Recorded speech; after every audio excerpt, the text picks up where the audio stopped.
અને પબ્લિક માટે પબ્લિક સ્પેસીસમાં લાઇબ્રેરી, સ્વિમિંગ પુલ, ગાર્ડન અને પબ્લિક એરિયાસ એને કેવી રીતે અમે સારું ફેસિલિટી આપી શકીએ પબ્લિક માટે એના ઉપર પરામર્શ કરવામાં આવ્યો.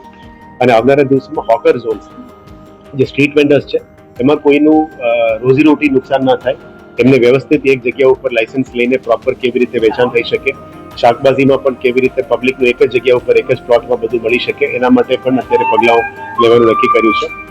બે પે એન્ડ પાર્કિંગ પણ કરવા માટે પ્લાનિંગ કર્યું છે, એક અલકાપુરીમાં અને બીજી એક જગ્યાએ સ્પોટ આઈડેન્ટિફાઈ કરી રહ્યા છે.